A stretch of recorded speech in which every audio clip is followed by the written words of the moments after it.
សូមជម្រាបជូនជាចំណងជើងថ្មីនេះលោកប្អូនបានសរសេរអត្ថបទមួយហើយអត្ថបទនេះគឺស្រាវជ្រាវបន្ថែមអំពីផ្នត់គំនិតអ្នកប្រាជ្ញផ្សេងៗជាអ្នកនិពន្ធអ្នករៀបរៀងដើម្បី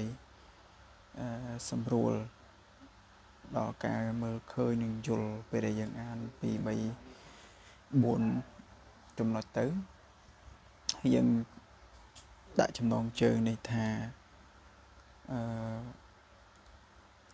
តលតែខុសពីក្តីរំពឹងទៅយើងយល់អំពីតម្រូវការជីវិតអញ្ចឹងស្មាបានសរសេរនៅក្នុង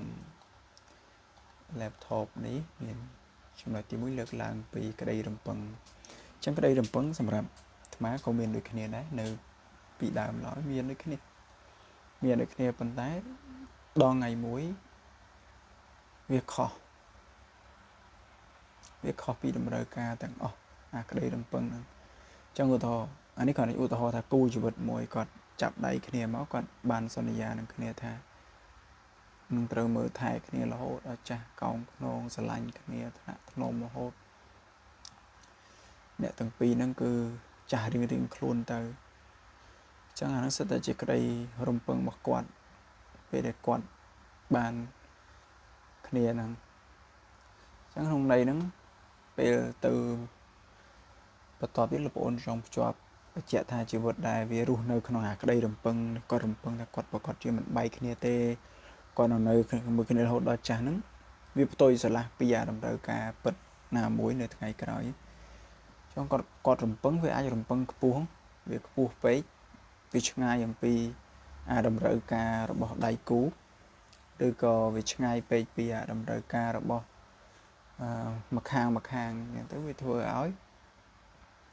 ខុសពីអាក្តីរំពឹងនឹងហើយក៏វាចាប់ផ្ដើមមានរឿងណាមួយវាកើតឡើងធ្វើប្រត់ប្រាស់នារាសទៅបានយើងយល់អំពីអាតម្រូវការពិតប្រាកដនៅពេលបច្ចុប្បន្នវាមានប្រមាណចំណុចទៅវាមិនលើសលប់ដល់ថ្នាក់យើងមានមហិច្ឆតាចង់បានលើសអំពីនឹងទេអញ្ចឹងវាអាចធ្វើឲ្យខុសដែរនៅក្នុងក្តីរំពឹង